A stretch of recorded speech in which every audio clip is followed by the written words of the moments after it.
Ridiculous Crime is a production of iHeartRadio. Hi, Zaron.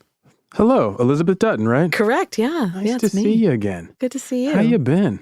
Awesome. That's good to know. Happy. Yeah, I love that for you. Thank you. I love it for me, too.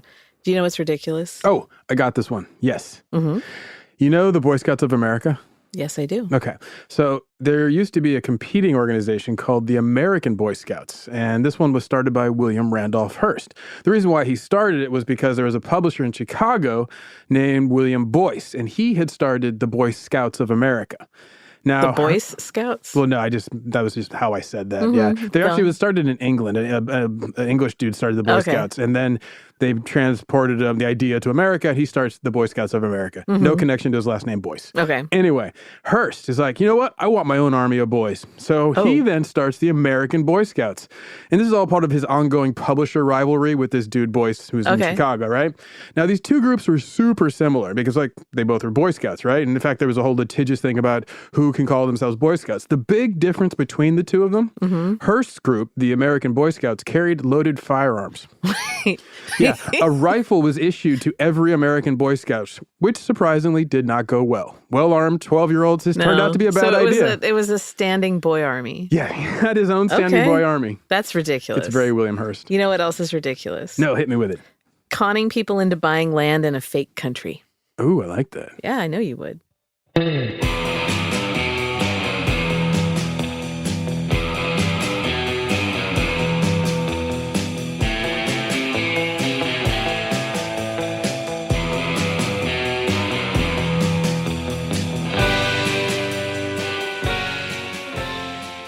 I am Elizabeth Dutton, and that guy over there is Zaron Burnett. What are you, a cop?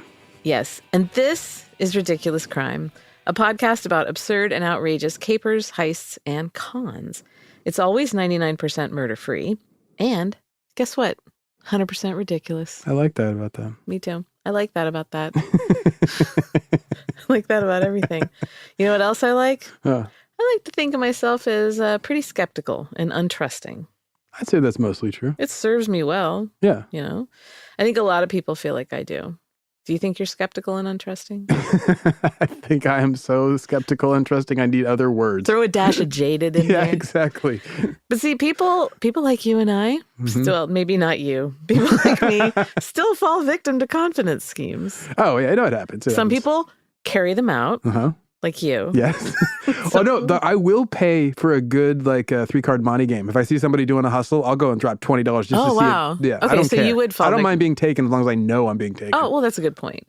Well, so there's this woman, Maria Konnikova. She has a bachelor's in psychology from Harvard. I've interviewed her. I know her. Oh, and I don't know her personally. PhD in psychology from Columbia. Yeah, she writes all about cons. She's great. Right. She's got the bona fides. In 2016, she wrote a book called The Confidence Game. Great book. In The Confidence Game, she profiles a bunch of con artists and analyzes the psychology behind the con, the victim, their relationships. One of the con men that she wrote about is a man named Gregor MacGregor. Good name. Gregor MacGregor. Basically, she's wondering, why do we believe this garbage? How can our sense of truth be so manipulated? She says that there are two kinds of persuasive tactics used by confidence tricksters. There's alpha, which is more common, meaning that's the one where you would just increase the appeal of what you're trying to... You make someone want it more and more. Yeah, exactly. The offer's way tempting. And she makes it seem like what is a want is actually a need, that you just have to have it. Omega, decreasing resistance to this. So you got to do it. You'd be such a fool if you didn't take advantage of it. Yeah, why would you not? This is a rare opportunity. All you have to do is X. Yeah. Right. So Konnikova says, and I quote...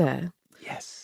They call the juxtaposition the approach avoidance model of persuasion. You can convince me of something by making me want to approach it and decreasing any reasons I might have to avoid it.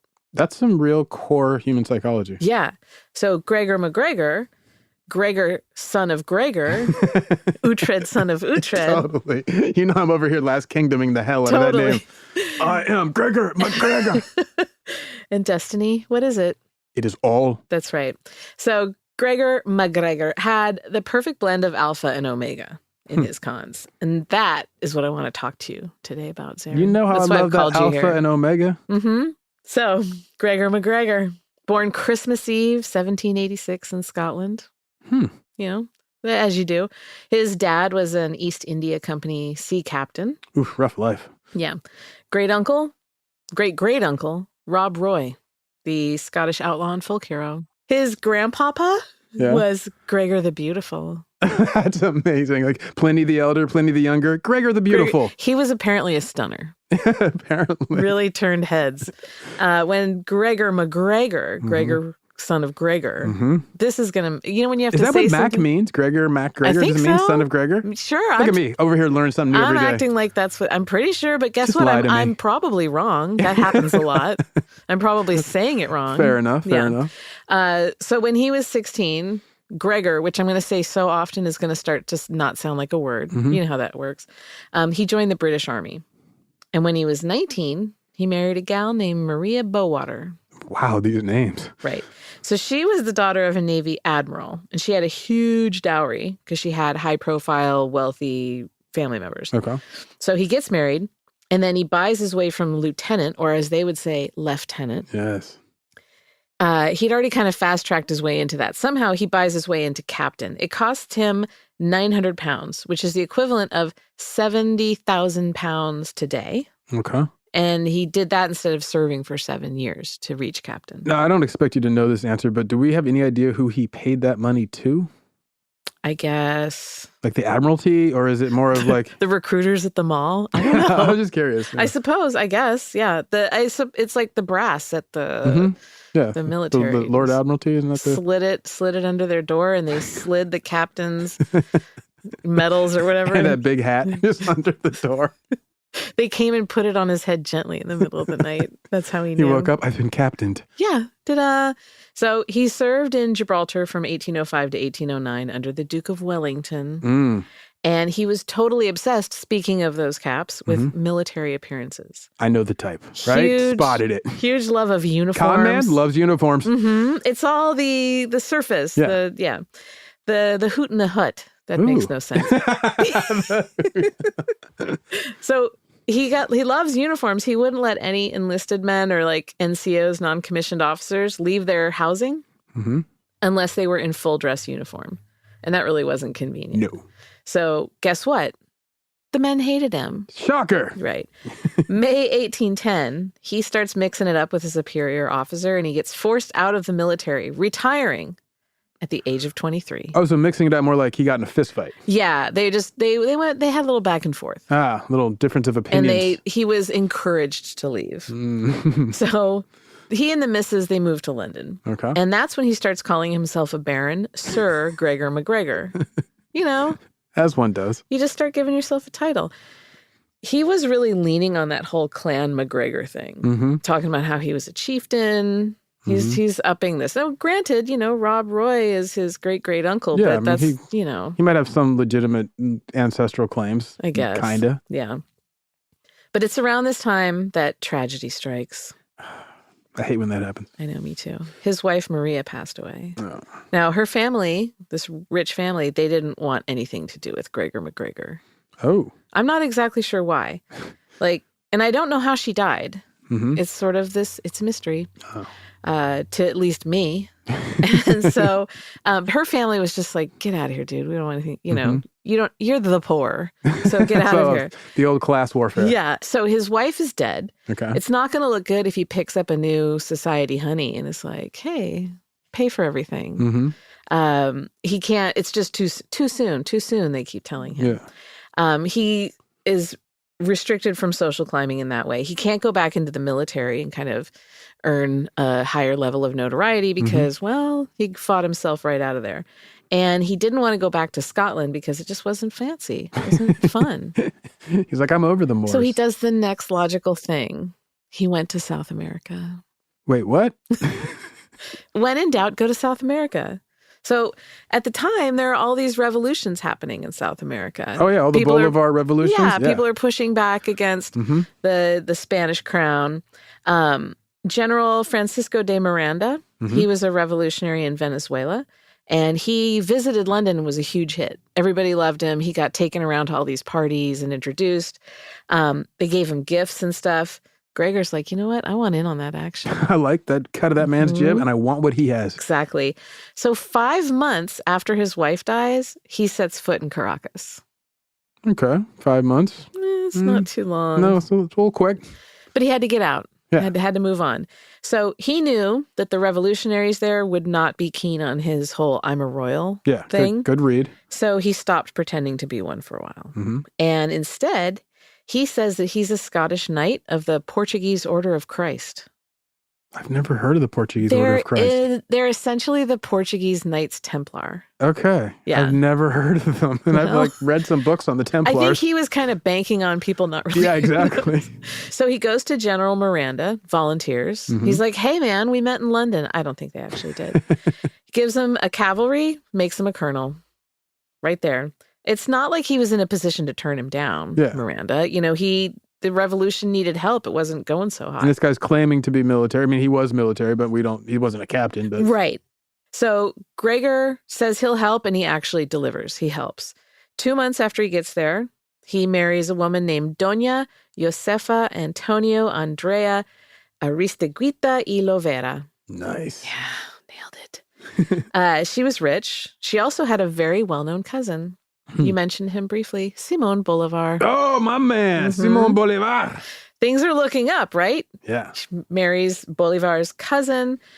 He gets promoted to brigadier general. This guy, man, I'm telling you. Yeah, he married up again, but the revolution's still not going so well.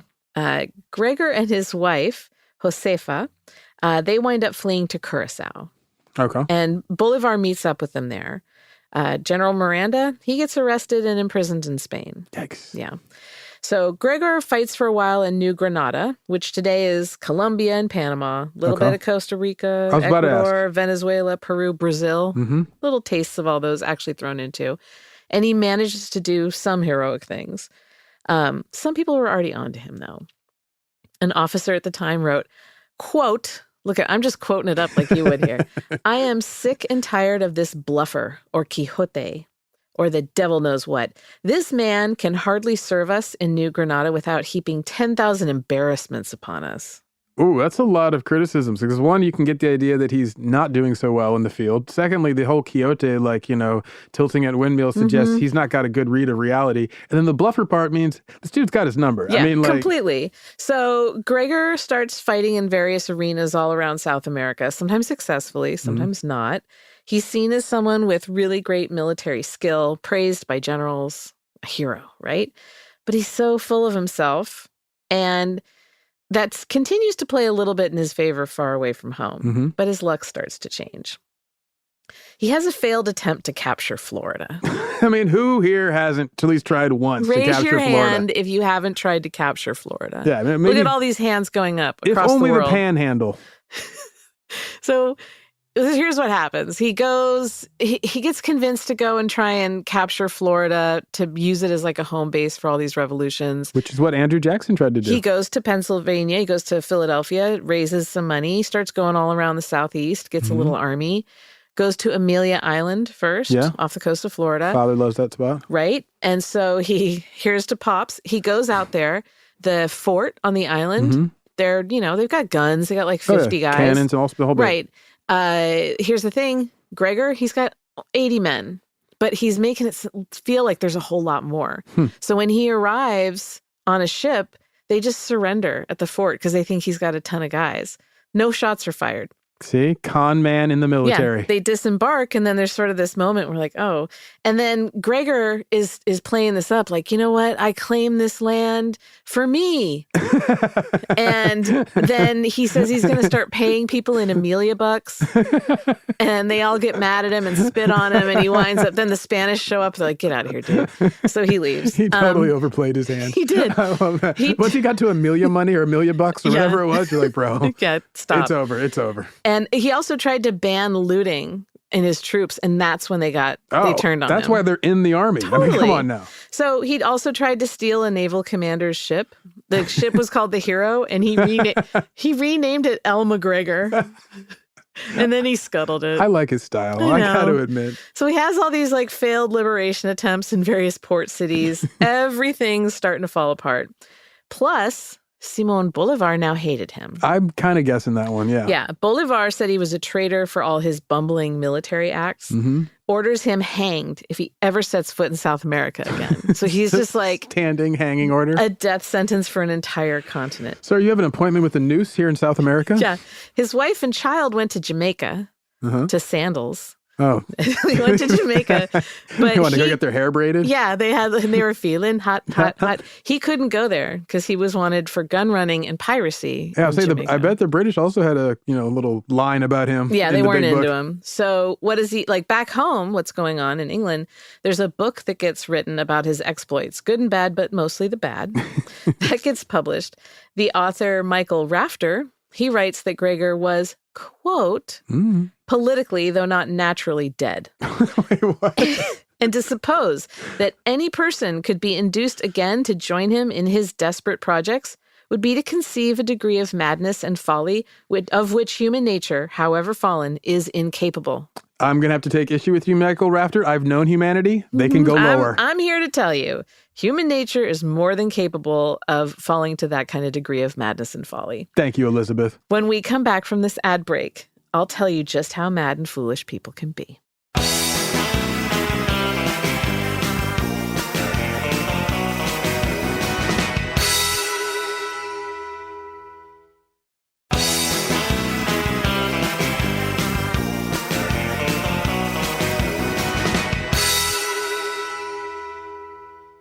All right. So, Gregor MacGregor, he bungled up his mercenary work in South America. Where's he going to go next? Jeez, I don't even know. Texas?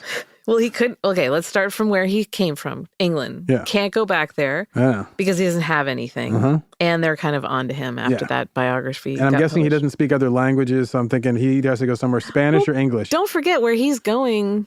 There are no roads. Where he's going, people speak English for the most part. And, when he was raised, apparently he was raised speaking Gaelic and then had to learn English when he was in the Navy. Okay. I don't know if that's maybe part of his mythos. Study. Yeah. Yeah, maybe.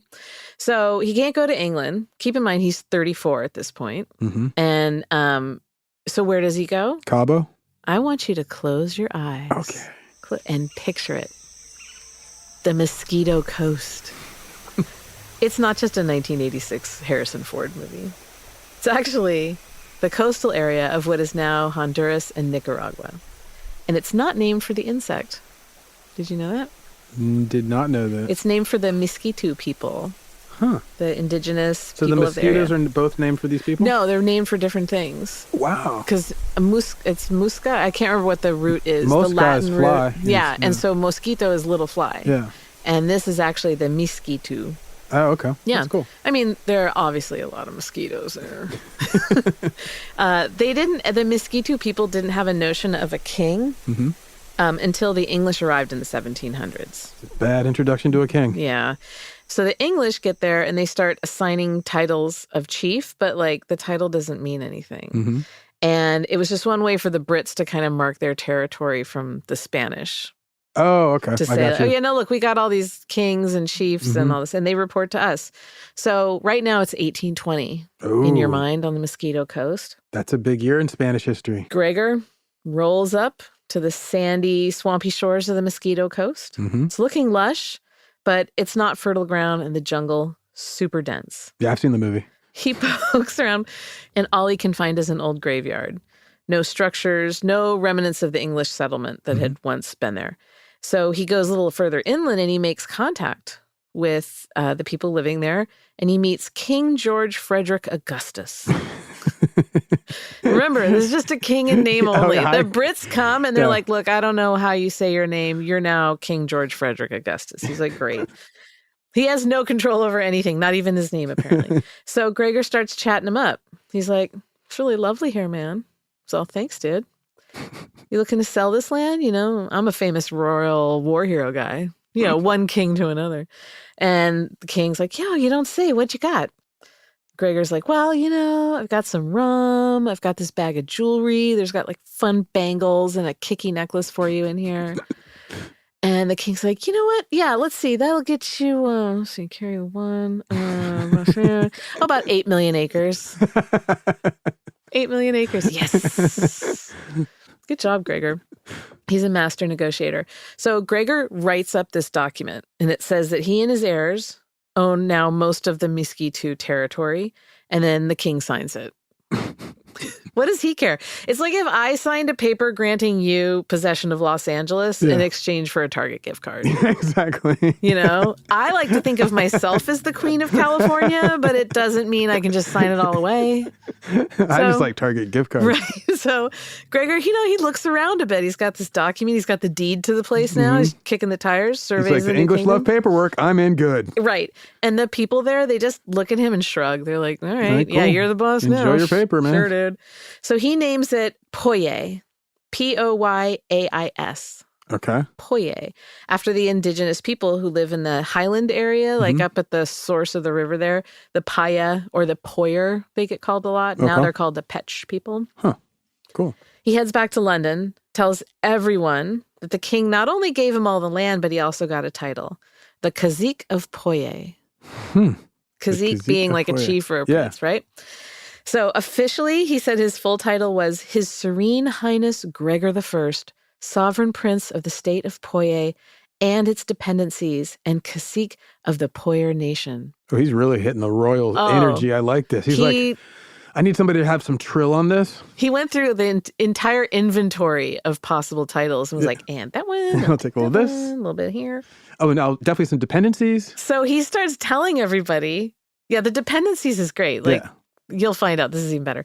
So he starts telling everyone about beautiful Poyais, and he's just laying it on thick. So according to Gregor, the weather was perpetual summer and more akin to an English summer, not a tropical summer. Yeah, I was just about to ask. Yeah. So then they have super cool exotic wildlife, like really flashy stuff. The land, so fertile, stuff just grows itself. No worries.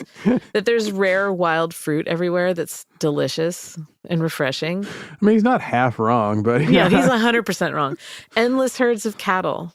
It's just like, we got all these, we got 9 million head of cattle.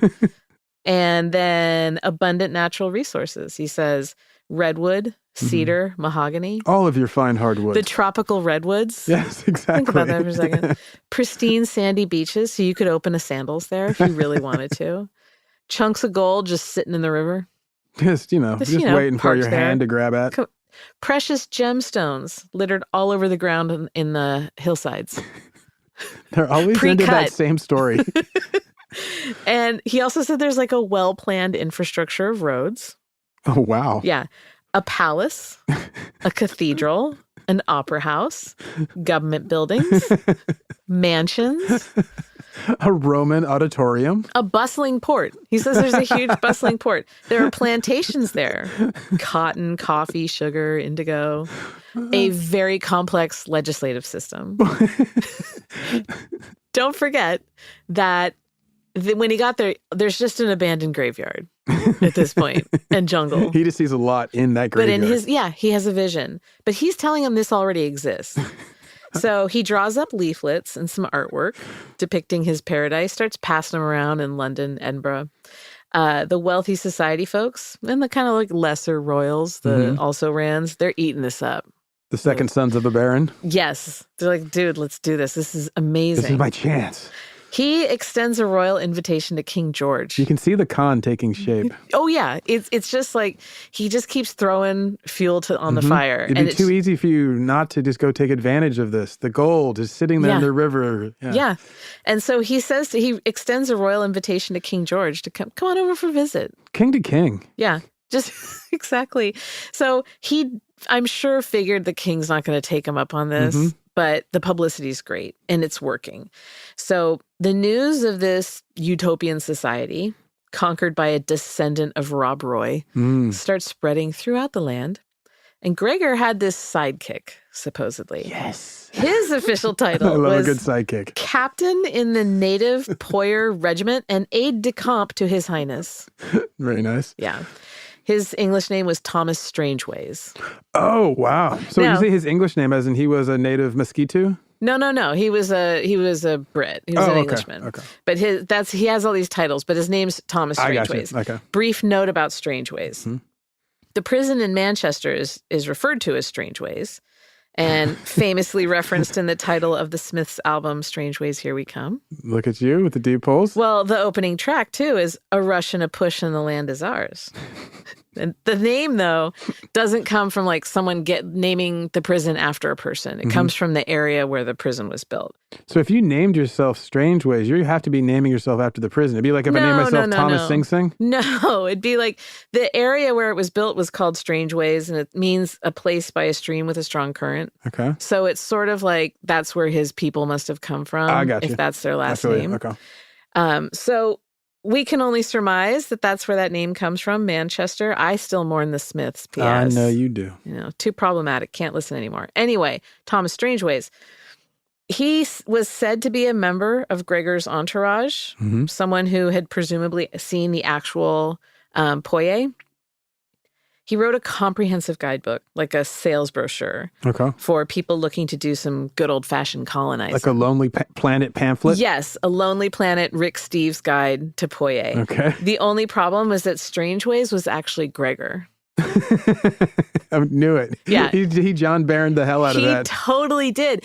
And so he keeps saying, look, I'm telling you this, but here's this guy I just met that I brought on board. He'll tell you all about it. Read this book. It's in the book. So Gregor then sets up sales offices all over England. Okay. And they offered people a chance to buy an acre of land for just a low price of 4 shillings. That is really low, right? I guess. That's like, who knows? I mean, aren't shillings like, it's basically coinage, and it's like the type of like, I'm buying maybe a loaf of bread with shillings, right? I guess. Okay. I don't know.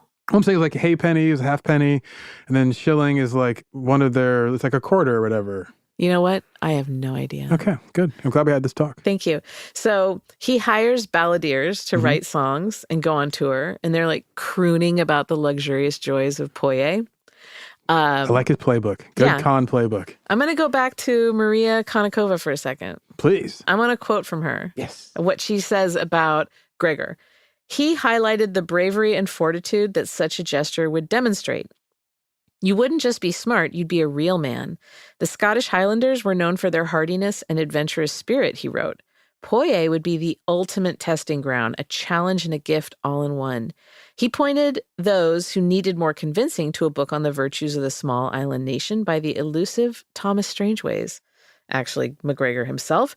His prospectus enticed the public with their masterful promises, their lure of opportunity, their appeal to scarcity, their admonitions not to let this perfect moment pass by. Yep. So he's hitting all the buttons. Oh, yeah. Yeah. He's like, come on, you conquer things, conquer this. Yeah. Be a man about it. Come on. At this point, people are begging to go to Poye Paradise. They want in. I got 4 shillings. So the bulk of the first group selected were Scots. Seems like a betrayal to me. How so? Well, because he knows it's fake. And then he's bringing all these Scots, I don't know. Have some hometown pride. No, I mean, I feel you on that, but don't you think that maybe that's kind of the shill nature? It's like, look, I got to get some Scots because then if I get them, people will believe it. So it's not even... Well, and he's appealing to their hardy he needs Scotsmen. that ruddy Scottish... But here's the thing. Most of the people, the Scots that he got, were older farm folk of lesser means looking to retire. Okay, well, that's kind of... Yeah. Yep. So he just straight up conned him. Yeah, there were young lads who wanted adventure, and he was promising them positions in the Poye military. Educated professionals, they would buy titles and cush government gigs from him and set themselves up. There were tradesmen, artisans who traded in their English businesses for a chance at cornering the Poye market on, I don't know, sandals. Oh, damn. Candles. Sandals and candles. Saddles. Books. Paddles. Whatever. All of them traded every pence that they had in pounds sterling into Poye bucks that Gregor had printed up. So all the people who are going to go. I'm just blown away by this. I mean, like, there's got to be, they had to know other people. The English are over there. They have English people in Jamaica. Aren't they aware of, like... No, there's so many shifting sands in South America at this point. Sure, I mean, I'm with that. But I mean, couldn't there be somebody who's over in Port Royal who's like, no, I know a little bit about South America. I don't even need to go to Poye to tell you that doesn't exist. Well, maybe they wanted to believe it too. I don't know. Yeah, I'm just always surprised by that. Yeah, they're just thinking, they just haven't looked that far. He found a better place. Maybe he saw something I didn't see. Yeah. So he says he's got this great exchange rate. I'll give you Poye bucks for your pound sterling. And confidence is very mesmerizing. People will go with it over rational thought all the time. And the group mentality. If all these other people, and you think, oh, this is going to be great. It's going to be great. Gregor, he starts taking out loans on behalf of the Poye government. 200,000 pounds. Do you know how much that is today? I have no idea. 27 million pounds, Zaron. The Bank of London should be ashamed. I know. For us Yanks, that's $35 million. Right? September 10th, 1822. 50 brave souls boarded the vessel Honduras Packet in Leith, Scotland. This is interesting because 1822, that's a year after the Spanish basically pull out of the New World. So like there's going to be a rush of people. He timed this so well. Totally did. They sailed the ocean's blue and then they reached the Mosquito coast. They were pumped, dude. I bet they were. So fired up. The flag of Poye was raised on the ship. It was a white background and a green cross. And that was the fake flag that Gregor used for all his other previous land grabs. And he also said he had the Knights of the Green Cross. So he had this whole mythology that he'd created. So the settlers, they pile into the tenders and they make their way from the Honduras Packet to shore. Okay. This is it. This is the moment of truth, man. Eureka. They found it. Oh, can you imagine what it must have felt like for these people at that time? Like the excitement, the anxiety. I'm just wondering why they didn't want to go to like America or somewhere a little more proven. So I'm a little curious about who these people are, that they're so like, this is my chance. I'm going to go over here. I'm going to become like the future of Poye. I'm like, they seem like they're already telling themselves stories is what I mean. Oh, they totally are. So I'm imagining this moment is just going to be like eye-opening, dazzling, just like we finally here. And then all of a sudden they get stung by a mosquito. Well, and they get that feeling of being the first on the scene. Yeah. And so people are like, yeah, you know what? U.S. played out. Yeah, okay. And it's starting to get really crowded. And they want to go somewhere where the land is cheap. And I mean, the way they've been told, it is an absolute utopia. And I'm sure they're looking for a new America or the new Australia, right. Whatever and it is. And they want to get in early. Yeah. He's telling them, get in on the ground floor. Yeah, get yourself a couple million acres and have at it.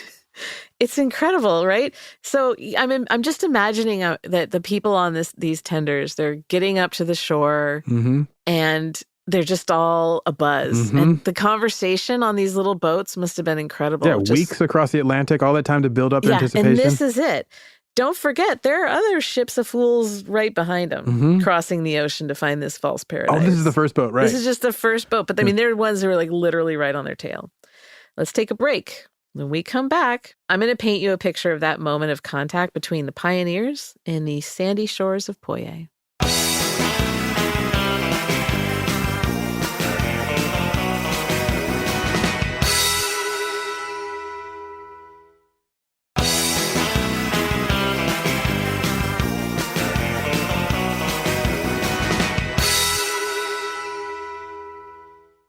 All right, Zaron. Waves lap against the hulls of the tenders, ferrying the incomers to the shores of Poye. Just the way I like a wave. Lapping. Lapping it up. These folks were about to start their new lives in a South American paradise. I love that for them. So long, suckers in Scotland and England. They were kitted out in their best clothes. Oh my God, yes. Yeah, so it's not like, they're just in their work pants. Yeah. No. They're showing up in their Easter hats. In their finest, yes. So many bonnets, so many pressed suits. They think they're just going to get out and stroll the streets of Poye. Remember, there's an opera house. They're like, let's get dazzled up. We'll rest a bit when we get in. And then that night we can go out to dinner and stroll the streets, perambulate. And I'm sure that they think that, a fine dinner is waiting for them. Oh, yeah. And cheap. They're like, I'll have quail eggs, and then I'll have a beautiful... Well, and it's like all sorts of people who either travel to other countries, people from the West who go to more impoverished nations and think they're going to retire there for pennies or whatever and exploit. So there we have it. This is one of the origin stories. The tender anchors just offshore, and they fired off a shot to alert the locals of their arrival. Okay. Nothing happened.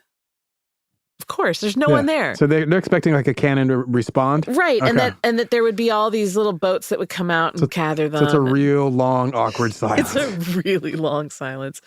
The boats just then decide to make their way to the sand. Like, well, I should say they were piloted there, not the boats sentiently. They're like, let's just go. So they pull up, the people get off, they disembark, and they stood on this desolate beach and wondered if maybe they'd navigated poorly.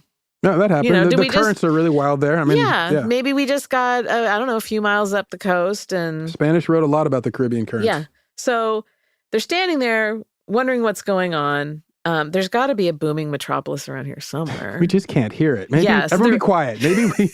like, shh. There's another ship full of 150 people just pulling up behind them. Oh, man. And they're just as eager to start their new lives. The whole same thing. Yeah, they're in fancy clothes, too.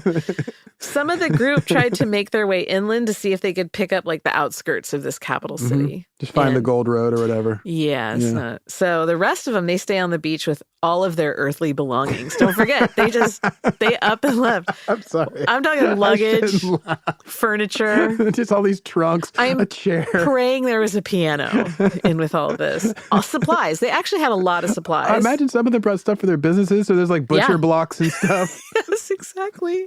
There's like someone sharpening all the knives for them and stuff. So they get about half their stuff off of the main ships when the sky starts to darken. Oh, God. The winds pick up. Oh, God. That's right. That's right, baby. Did the sailors not tell them? Because they know weather. They could just like, smell get off the boat. Just get off the boat. Hurricane. Here, take your stuff. We'll throw it. Don't worry. Hurricane. But you could call it slurricane. Hurricane. Yeah. They basically were like Weather Channel correspondents on the front lines of a hurricane, but no windbreakers, no beleaguered camera crew. Oh, it was just them in the wind and the driving rain. The two large ships lost at sea. Of course. Yeah. Those and their back stuff then. Scattered all up and down the beach in pieces. It's terrible. They did their best to sort of create some shelter on the beach and in like the encroaching jungle. I imagine they also brought with them children and animals. Okay. Oh, yeah. Oh, yeah. Okay. It's the rainy season, though, because hurricane. And pretty soon everyone's sick. Yellow fever. Oh, God. And because it is, after all, the Mosquito Coast, malaria. And so as it happens, Marshal Burnett, who was the chief magistrate of Belize, he hopped on his schooner called the Mexican Eagle. And he went for a little visit to the Mosquito King. Totally unrelated, right? On the way there, he's like, what are all these people doing on the what are all these white folks doing on the beach? So he's like, ahoy, hoy, what's going on over there? And they're like, oh, where's Poye? I know y'all lost, so what's going on? Well, they say he finds them, and they're like, we're here to go to Poye. He's like, what's Poye? And they're like, no, it's this wonderful city. There's a cathedral. Kingdom just right over here. He's like, guys, there's no Poye. I know this place. Hello, I'm the chief magistrate of Belize. And I speak English. English. So I know you understand what I'm saying. There's no Poye. And they're like, well, we bought passage from the cazique of Poye. He's like, I'm the what now? Who's it? There's no Poye, so there's no cazique of Poye. And the king of Mosquito, he finds out about Gregor's scheme. Mm-hmm. He's like, oh yeah, that guy got a couple pieces of jewelry off him and that rum. He's like, no. I revoke whatever it was that I signed. I don't remember. But so it was like me. I don't know what I signed, but whatever. It doesn't mean anything. So he's like, this guy, this Gregor, son of Gregor, he has no right to anything here. And he tells the settlers, guess what? You're on my turf now. You either swear allegiance to me or GTFO.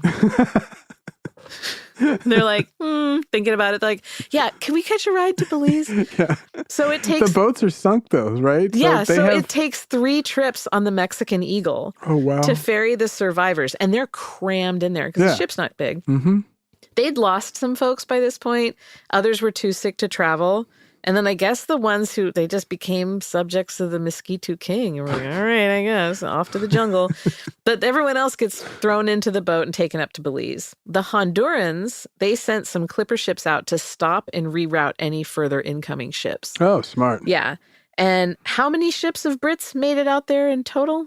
7. Oh, man. 7 were on the sea. So they divert the rest of them. About 250 people set foot on the supposed Poye. Mm-hmm. Of those, 180 died. Whoa.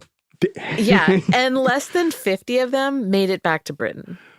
Oh. The rest, either stayed in Belize or they went to the United States, actually. I'm always blown away by these stories whenever you read about especially the 19th century, is how many times 200 people went there, 17 came back. Right. It's just always It's brutal. Heck? The world is brutal.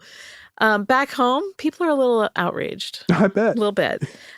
Some of that Gregor MacGregor luck, though, and cunning starts to kick in. Uh-oh. So he says, you know what? It's not my fault that things turned out the way they did. And how would that be exactly? He said that he still continued to say, Poye exists. All right, guys. I was the one who was swindled. And I was conned out by my business associates. Yeah. They led everyone astray, and they're responsible for the poor navigation. They dropped him off at the wrong place. We're still waiting for everyone at Poye. Like you, I've been bamboozled. I've been hornswoggled. Where's my justice? They're standing on the streets of Poye with bouquets of flowers for all these people that are wilted now. I'm sure their feelings are hurt. There's a lot of victims here. The feasts of exotic goat meat. And goose fat. All the troops of actors preparing shows is welcoming. Yeah. I mean, come on. They would think they hear something out on the beach and they're like, and 5, 6, 7, 8. And then no, that was just dancing down. That was just a big pelican. Like, oh, never mind. All right, places, people. First positions, everybody. So he says, yeah, it's not my fault. Wasn't me. I love that. And he says, you know what? If everyone would just have listened to me, those people would be alive right now. Oh, wow. Yeah. And a lot of people believed him. They're like, yeah, you know what, guys, you're right. If you just listen to Gregor over there, he's like, yep. Confidence is king. Yes. And destiny is all. So people are battling it out in the press mainly as to who holds the blame. Mm-hmm. Gregor and his family and some of his associates slipped out of London. They said Josefa, his wife, she's not well, and she's under doctor's orders to go to Italy to recover. Yeah, she has to. I really need that doctor's note. You need to go. Elizabeth must go to Italy for 6 weeks. This is an order, and also take me with her. Yeah, exactly. So instead, he goes to France. So he didn't really go to Italy. He goes to France. This was right before a small party of survivors, that little group that made it home, before they come home. But when they got to England, people really got pissed. They got so mad because here are the firsthand account of what happened and how just taken they were. And they're looking around like, well, where is Gregor? Yeah, where is that? Well, I guess he's in Italy, right? Well, no, he's Where not is that there. son of Gregor? What's Gregor doing over in France? Setting up more offices in Paris to sell land and fortune in Poye. He's like, they don't talk. The English and the French, they don't talk. They don't like each other. It's cool. They won't it's fine. So for a time, he tried to take the... Wait, this is like 1820s France. So this is like, wow. He tries to... a dicey time. He tries to make Poye legitimate by going to the Spanish and asking them to annex it. And he's giving them, you can do this with it. They're just like, no, get out of here, dude. So they don't bite. So he's winning the confidence of more and more French society folks, and he starts to make a new scheme where he's going to transfer huge swaths of land to investors and make them the de facto rulers. But that also makes them responsible for the fates of the people who go there. Oh, interesting. So he's kind of shifting the blame. He's like Sir Walter Raleighing them. Like, just go over there and we'll see what happens. Yes. 1825, the first ship leaves Le Havre, toward the luxuries of Poye. And the dependencies. Yeah, and all of its dependencies, which is like the one king there. Gregor, he gets a second loan for this phantom country of Poye. This time it's 300,000 pounds. So this is like millions and millions and millions for a stake in the Poyer gold mines. And what about his previous loan? Did the bank just be like, well, that guy, Well, he winds up like converting it to stock and stuff, and these people are buying in, and Wow, okay. So he was able to run this con in France for 2 years. And then the French start asking questions. Finally. They're like, why are people asking for passports to go to this country that we've never heard of? This is not a country on our approved list. It's not on any of the maps we have? No. And we have all of the maps. They start up this investigation. And so in 1827, Gregor's like, I'm going back to England. I'll take my chances there. And then he lands and is immediately arrested. So the French are like, you know what? Let them take care of this. He's their dude. Like, all right, he's arrested. Fine, we're done. But then the charges are mysteriously dropped. Yeah, he's a free man. And then he decides he wants to be a free man in Paris. Off he goes. Okay. So he's vindicated Quite the turn I didn't expect. In England. And so for whatever reason, the charges get dropped. I'm saying that the part that is really wild to me is, okay, the charges get dropped. That's crazy. And then he's like, I'm going to go back to the place that also wants me. Where that's investigating me. I mean, like, bro, you just got off. Well, he goes back and he gets arrested over there. Exactly. Yeah. I mean, like, this is... But he claimed again, you know what? I'm the one who's been conned here. I'm the victim. And one of his associates fled to the Netherlands, right? Okay. So want to get back under like Spanish. So because that guy's running for it, he's like, it's him. He won't stand here and face you like a man, like I will. So Gregor just pins everything on dude in the Netherlands. And he comes up with all these like fake documents and stories. His associates get convicted and he's found not guilty on all charges. Oh, wow. I mean, he wrote like a huge treatise that his lawyer reads out. Did they not look at all of the books and paperwork that he created? I mean, wouldn't that be entered into evidence? Like, No, they entered in and they're like, well, I guess, Strangeways wrote another account of this. So yes, thank you, John Barron.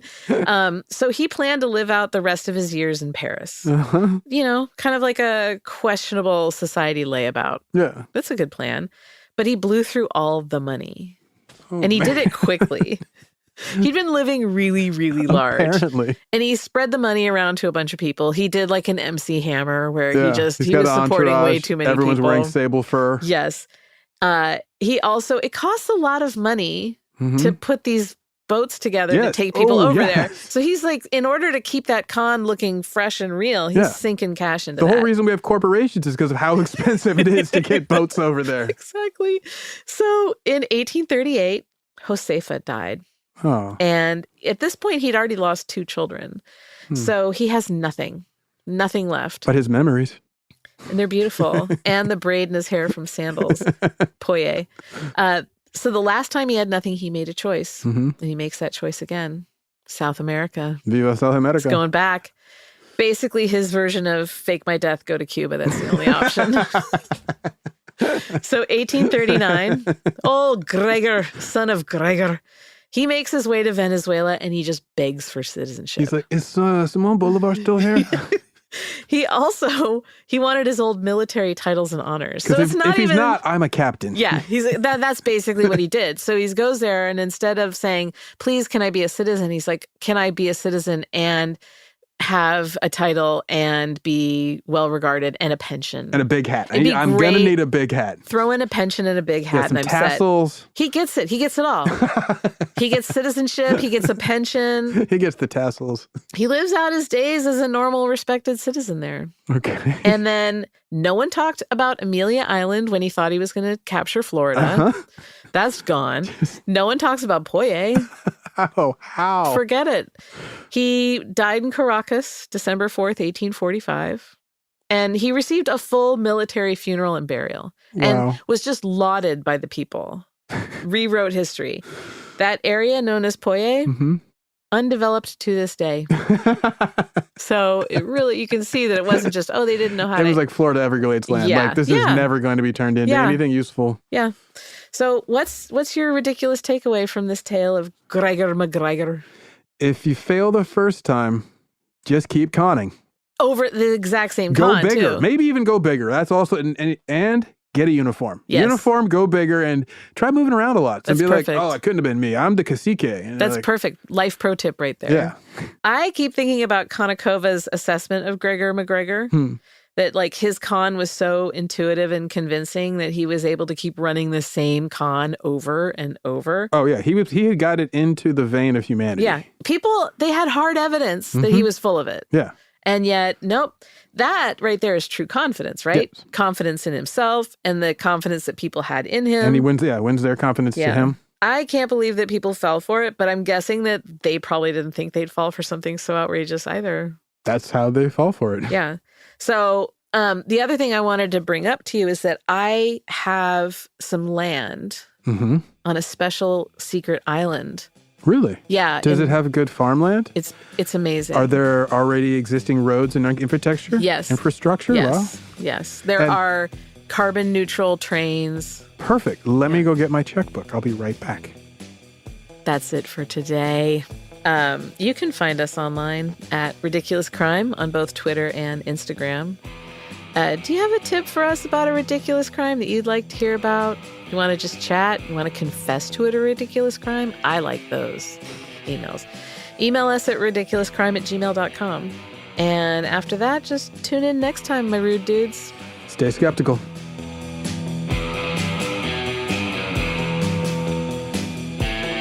Ridiculous Crime is hosted by Elizabeth Dutton and Zaron Burnett. Produced and edited by His Royal Flyness, David Kustin.